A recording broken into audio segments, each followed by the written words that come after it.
perform a running subcuticular suture, begin with a buried knot, deep to superficial, superficial to deep. This knot is close to, but not at the apex of the wound. Typically, this knot is somewhat deeper in the dermis to allow it to be buried.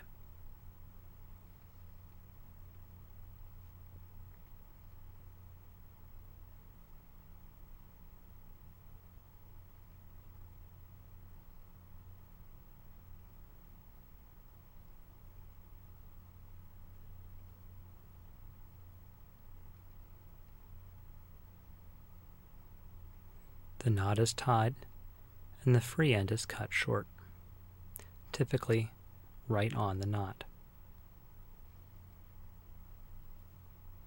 The needle is reloaded backhand,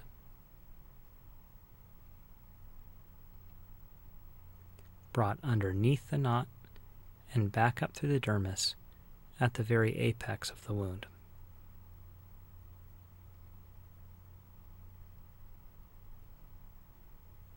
Once this is drawn through, the knot rotates under and is buried. Reload the needle, and now begin taking bites at the apex. Unlike a simple suture, however, these bites are taken parallel to the skin rather than perpendicular, and are kept entirely within the dermis. Draw the suture through. The next bite should come across and just slightly back from the exit point of your last bite. Again, take a bite in the dermis that's parallel to the skin. Draw the suture through, and then come across and approximately 1/3 of the way back from the previous bite.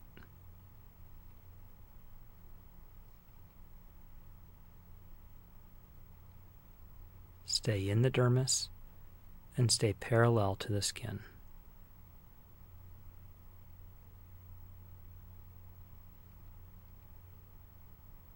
Come across and 1/3 back to take your next bite.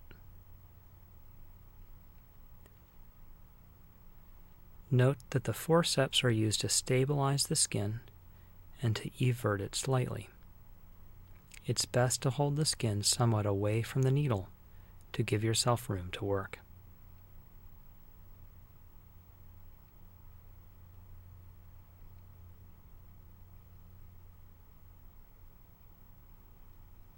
Continue taking bites all the way along the tissue.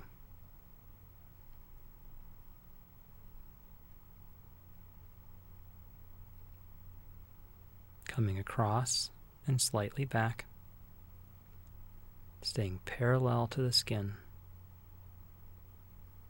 and staying in the dermis.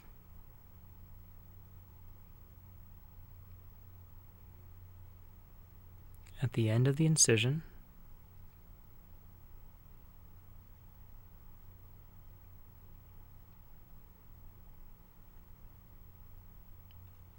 come up to the apex,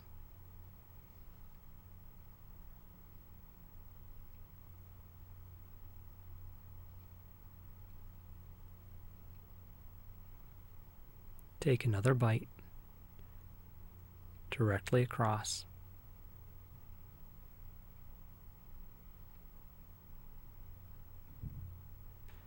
and leave a loop to tie to.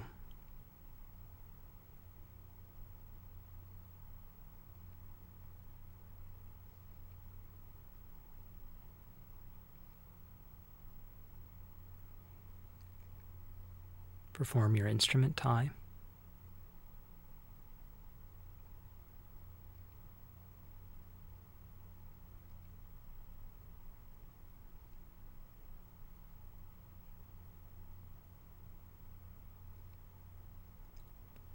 And then cut your suture loop, leaving your needle attached. This is cut on the knot. Reload your needle and bring the needle behind your knot, sinking it between the two layers of the tissue, trying not to grab either side. Again, sink between the tissue, come underneath your knot, and up through the skin away from the incision. When this is drawn through, it rotates the knot underneath and buries it. The suture is then cut.